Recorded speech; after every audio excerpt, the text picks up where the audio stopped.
उस नाम की जो पिछले कुछ दिनों से महाराष्ट्र की राजनीति में चर्चा का विषय बनी हुई है। एआईएमआईएम की 22 साल की पार्षद सहर शेख, कम उम्र बड़ी जीत और उससे भी बड़ा विवाद। मुमरा से बीएमसी चुनाव जीतने वाली सहर शेख आज अपने बयानों की वजह से चर्चा में है। उनका कहना है, मैं पूरे मुमरा को हरे रंग में रंग दूंगी। और इसी बयान ने राजनीतिक गलियारों से लेकर आम जनता तक नई बहस छेड़ दी है। आखिर कौन है शहर शेख, कैसे मिली उन्हें इतनी बड़ी जीत और क्यों उनके बयान को सांप्रदायिक राजनीति से जोड़कर देखा जा रहा है? आज इसी पर होगी हमारी ये खास रिपोर्ट। शहर शेख मुमरा वार्ड से बीएमसी का चुनाव एआईएम के टिकट पर लड़ा और अपने ऑपोजिशन को 12,900 से ज्यादा वोटों के बड़े अंतर से हराया।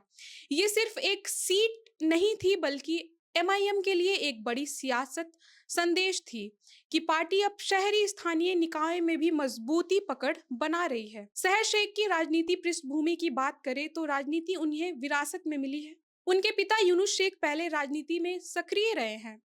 वो एनसीपी शरद गुट से जुड़े रहे हैं, लेकिन सवाल ये, क्या इतनी बड़ी जीत के साथ जिम्मेदारी भी उतनी ही बड़ी नहीं हो जाती है? शहर शेख का एक विवादित बयान जो अचानक सुर्खियों में आ गया। उन्होंने कहा, मैं पूरे मुमरा को हरे रंग में रंग दूंगी। साथ ही उनके भाषणों और इंटरव्यूज में अल्लाह, खुदा, इस्लामिक प्रतीकों का बार बार जिक्र देखने को मिला। कई मौकों पर उन्होंने कहा, हम कुछ नहीं करते, हमसे अल्लाह सब करवाते हैं। अब यहीं से विवाद शुरू होता है। आलोचकों का सवाल है, क्या ये बीएमसी का चुनाव था या किसी मस्जिद मदरसे का? क्या एक लोकतांत्रिक चुनाव में धार्मिक रंग देना सही है? भारत एक धर्मनिरपेक्ष देश है। यहाँ चुनाव विकास, सड़क, पानी, सफाई, नागरिक सुविधाओं के नाम पर लड़े जाते हैं, तो फिर पूरे मुमरा को हरे रंग से रंगने की बात क्यों? क्या ये सिर्फ एक प्रतीक है या सांप्रदायिक संकेत? यही कारण है कि विपक्ष ने आरोप लगाया कि शहर शेख ने धर्म के आधार पर वोटों का ध्रुवीकरण करने की कोशिश की है।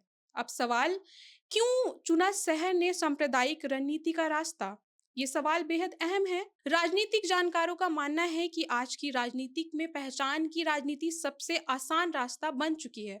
धर्म, जाति, रंग, प्रतीक, ये सब भावनाओं को तेजी से प्रभावित करते हैं। शहर शेख के मामले में भी यही सवाल उठता है, क्या उन्होंने जानबूझकर धार्मिक पहचान को चुनावी हथियार बनाया या सिर्फ ये जोश में दिया गया एक बयान था? लेकिन जब एक निर्वाचित जनप्रतिनिधि बार बार एक खास धर्म और रंग की बात करता है, तो स्वाभाविक है कि शंकाएं पैदा होगी। राजनीति में शब्द सिर्फ शब्द नहीं, वो संदेश होते हैं, और कभी कभी विभाजन की रेखा भी। एआईएम की बात करें तो उन पर हमेशा से यह आरोप लगता आया है। आलोचकों का कहना है, एआईएम अक्सर खुद को एक विशेष समुदाय की पार्टी के रूप में पेश करती है। उनके भाषणों, नारों, रणनीति में धर्म की भूमिका खुलकर दिखाई देती है।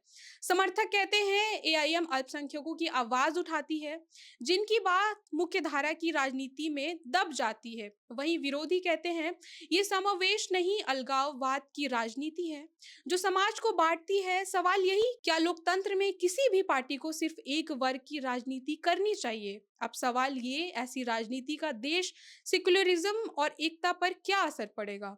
आज देश पहले ही बंटवारे की राजनीति से जूझ रहा है। एक तरफ वो लोग जो देश को भगवा रंग में रंगना चाहते हैं, तो दूसरी तरफ अब हरे रंग की राजनीति। भारत का रंग संविधान है, लोकतंत्र है और एकता में विविधता है।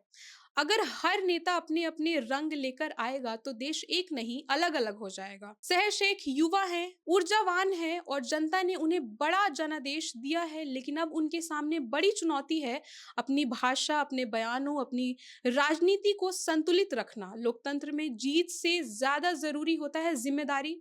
फिलहाल के लिए इतना ही। मैं इरम शेख, बाकी खबरों के लिए देखते रहिए इनकलाब हिंदी।